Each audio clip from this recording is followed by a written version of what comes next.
नमस्कार दोस्तों, मितवा Hindi stories channel पर आपका सहर्ष स्वागत है। आज की कहानी का नाम है जोरू का गुलाम। इस कहानी की लेखिका है श्रीमती आरती नीलेश खरबड़कर।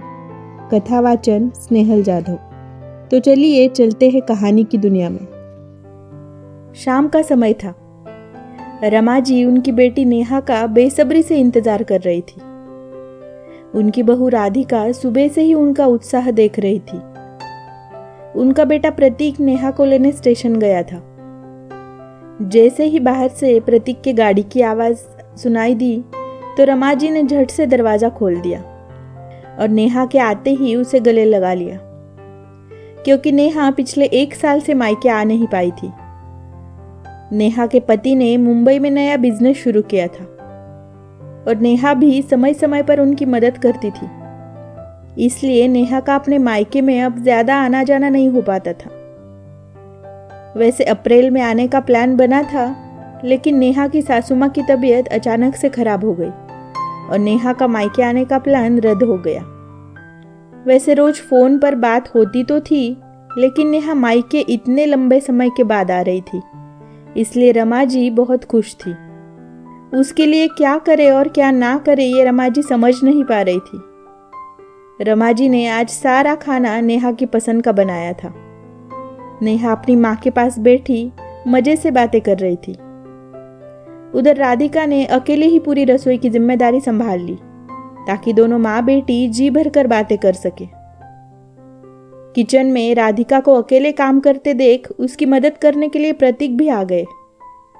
दोनों ने मिलकर कुछ ही समय में सारा काम खत्म कर लिया और दोनों नेहा और रमा जी से बातचीत करने उनके कमरे में चले गए। रात के खाने के बाद सब लोग काफी देर तक बातें करते रहे, इसलिए सभी लोगों को सोने में भी देर हो गई। इसी कारण सभी को उठने में देरी हो गई। रविवार होने के कारण प्रतीक आज घर पर ही था। राधिका ने नाश्ते के लिए मेथी के पराठे बनाए, क्योंकि नेहा को वो बहुत पसंद थे। डाइनिंग टेबल पर प्रतीक ने खुद ही सभी को पराठे परोसे। नाश्ते के बाद प्रतीक खुद अपनी प्लेट उठाकर सिंक में ले गया। ये देखकर नेहा हैरान रह गई। नेहा को ये देखकर आश्चर्य हुआ कि उसके भैया शादी से पहले अपने लिए 1 गिलास पानी तक नहीं लेते थे, अब खाना बनाने में भाभी की मदद कर रहे थे। नेहा को बड़ी हैरानी हुई, लेकिन नेहा उस वक्त कुछ नहीं कह पाई। नेहा अपने घर में हो रहे बदलावों को देख रही थी।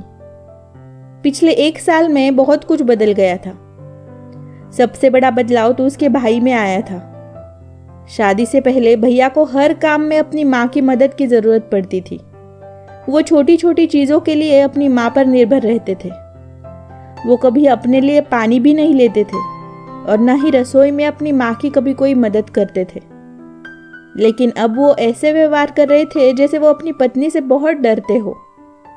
खाने के बाद भी वो प्लेट को सिंक में रखाते, अपने लिए खुद पानी लेते, अपने कपड़े खुद ही अच्छे से अलमारी में सहेज कर रखते, अपने जूते खुद पॉलिश करते।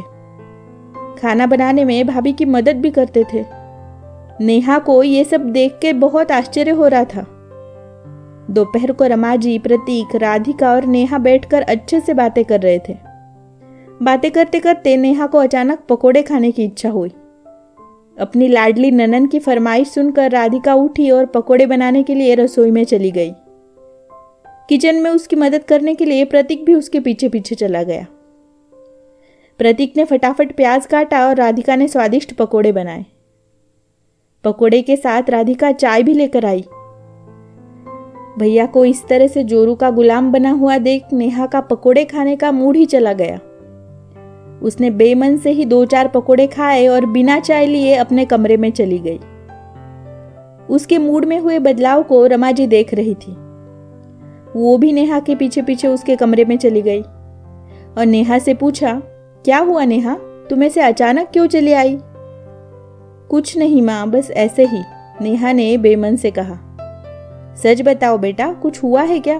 तुम कुछ उखड़ी उखड़ी सी नजर आ रही हो, रमा जी ने पूछा। माँ, सच बताऊं तो मुझे तुम्हारी बहुत चिंता हो रही है, नेहा ने कहा। मेरी चिंता? वो क्यों भला? मुझे क्या हुआ है? रमा जी ने आश्चर्य से पूछा। माँ, भैया बहुत बदल गए हैं। वो अपनी पत्नी के इशारों पर ही चल रहे हैं, जैसे अपनी बीवी से डरते हो। पहले तो आप उन्हें कभी एक गिलास पानी भी खुद लेके पीने नहीं देती थी, और अब वो खुद खाना परोसते हैं, रसोई में भाभी की मदद करते हैं, प्याज काटते हैं, चाय बनाते हैं। यहाँ तक कि भाभी भी उन्हें हमेशा कामों में उलझाए रखती है। वो तो अच्छा है कि भाभी को घर के कामों के अलावा और कोई काम नहीं है। सारा दिन घर पर ही तो रहती है, फिर भी अपने पति से काम करवाती है। और आप भी भाभी से कुछ नहीं कहती। अभी से घर में भाभी की मर्जी चल रही है, ऐसे में मुझे आपकी चिंता तो होगी ही ना माँ, नेहा ने चिंतित स्वर में कहा।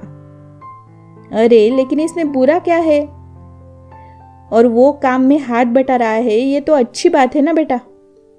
इसका मतलब जोरू का गुलाम होना नहीं है, बल्कि वो एक पत्नी की कद्र करने वाला पति है, और इस बात के लिए उसकी सिर्फ और सिर्फ सराहना होनी चाहिए, रमा जी ने कहा। क्या मतलब है माँ? तुम्हें इस बात का बुरा नहीं लगता? भैया ने कभी किसी काम में तुम्हारी मदद नहीं की, लेकिन वो भाभी के बिना कहे भाभी की मदद करते हैं। क्या तुम्हें इस बात का बुरा नहीं लगता? नेहा ने पूछा। नहीं, इसमें बुरा लगने की क्या बात है? उसने तो तेरे भैया को सुधार दिया है। जो मैं नहीं कर पाई वो उसने कर दिखाया है, रमा जी ने कहा। तुम क्या कहना चाह रही हो माँ? मैं समझी नहीं, नेहा ने आश्चर्य से कहा। मेरा मतलब है कि पहले तो वो कभी किसी काम को हाथ नहीं लगाता था, क्योंकि मैंने उसे कभी ऐसा नहीं करने दिया। मैंने तुम दोनों को बहुत लाड़ प्यार से रखा। तुम्हारी शादी हो गई और जैसे ही तुम्हारे ऊपर जिम्मेदारी आने लगी, तुम हर काम में निपुण हो गई। लेकिन प्रतीक शादी के बाद भी वैसा ही था। उसका तौलिया हमेशा एक कोने में पड़ा रहता। वो एक गिलास पानी भी खुद से नहीं लेता। शुरुआत में राधिका ने उसे अपने काम खुद करने के लिए कहा, लेकिन वो बहुत ही आलसी था।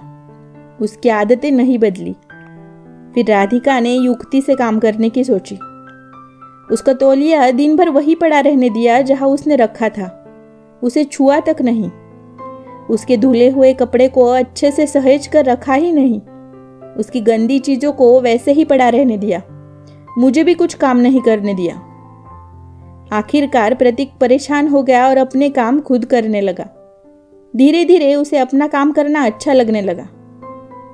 उसका आलस दूर हो गया और अब वो घर के दूसरे कामों में भी अपना हाथ बटाता है। अब उसको घर का कोई भी काम करने में शर्म नहीं आती। जिसे मैं इतने सालों में नहीं सुधार पाई, उसे तुम्हारी भाभी ने अच्छे से सुधारा है।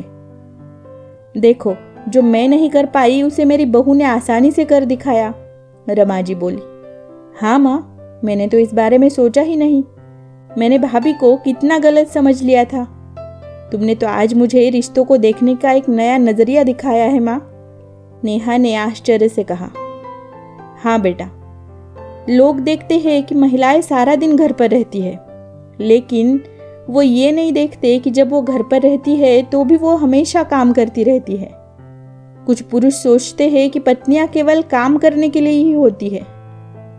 कुछ नौकरी करने वाली महिलाएं तो ऑफिस के साथ साथ घर का भी सारा काम करती है। ऐसे में अगर पति कभी कभी अपनी पत्नी की मदद खुद ही कर लेता है तो इसमें क्या दिक्कत है? इन छोटी छोटी बातों से ही पति पत्नी के बीच रिश्ते मजबूत होते हैं, रमा जी ने नेहा को समझाते हुए कहा। हाँ माँ, आप सही कह रही है। सचमुच मेरे भैया और भाभी लाखों में एक है, नेहा ने अपनी माँ को गले लगाते हुए कहा। तो चलो फिर, तुम्हें अपने भैया और भाभी के हाथों से बने गर्मा गर्म पकोड़े खाने हैं ना? हाँ हाँ बिल्कुल, नेहा ने हंसते हुए कहा। और इसी तरह नेहा का दिल भी अपनी भाभी की तरफ से साफ हो गया।